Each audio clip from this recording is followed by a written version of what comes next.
এবার প্রতিটি স্কুল পড়ুয়া পাবে 15,000 করে টাকা, সাথে ফ্রিতে লালকেল্লা ভ্রমণের দারুণ সুযোগ। কি অবাক হচ্ছেন? অবাক হলেও এটাই সত্যি। এবার এমনই নির্দেশিকা জারি করলো কেন্দ্রীয় সরকার। সরকারের প্রতিরক্ষা মন্ত্রক মাই জিওভি এবং মাই ভারত এই যৌথ উদ্যোগে সরকারের প্রতিরক্ষা মন্ত্রক মাই গভ এবং মাই ভারতের যৌথ উদ্যোগে স্বাধীনতা দিবস 2026 উপলক্ষে সারা দেশের স্কুল পড়ুয়াদের জন্য একাধিক অনলাইন প্রতিযোগিতার আয়োজন করা হয়েছে।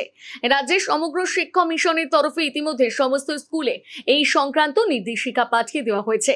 সবচেয়ে গুরুত্বপূর্ণ বিষয় হলো এই প্রতিযোগিতার মাধ্যমে কেন্দ্র সরকার জানতে চাইছে 2047 সালে উন্নত ভারত কেমন হবে, আর সেই ভবিষ্যতের ভারত গঠনে বর্তমান প্রজন্ম কি ভাবছে। এবারে দেখে নেওয়া যাক কি কি প্রতিযোগিতা রয়েছে। প্রথমেই রয়েছে প্রবন্ধ প্রতিযোগিতা। এখানে বিষয় রাখা হয়েছে 2047 সালের উন্নত ভারত গঠনে কৃত্রিম বুদ্ধিমত্তা বা এআই এর ভূমিকা। প্রবন্ধটি 500 থেকে 600 শব্দের মধ্যে লিখতে হবে। এরপর রয়েছে অঙ্কন প্রতিযোগিতা। বিষয় 1947 সালের ভারত বনাম 2047 সালের ভারত, অর্থাৎ স্বাধীনতার সময়ের ভারত আর ভবিষ্যতে উন্নত ভারতের কল্পনা ছবির মাধ্যমে তুলে ধরতে হবে।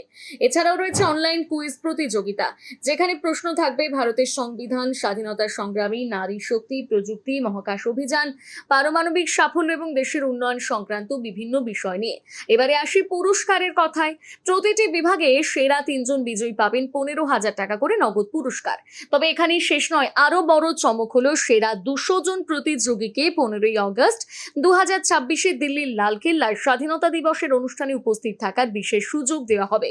তাদের কাছে এই আমন্ত্রণ পত্র পাঠানো হবে। শুধু তাই নয়, প্রত্যেক বিজয়ী একজন অভিভাবকের সঙ্গে নিয়ে অনুষ্ঠান দেখতে যেতে পারবেন।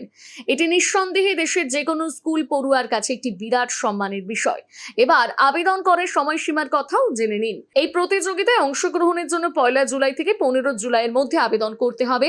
তাই যারা অংশ নিতে চাও তারা দেরি না করে নিজেদের স্কুলের শিক্ষকদের সঙ্গে যোগাযোগ করো অথবা সরকারি নির্দেশিকা অনুযায়ী আবেদন সম্পূর্ণ করে ফেলো।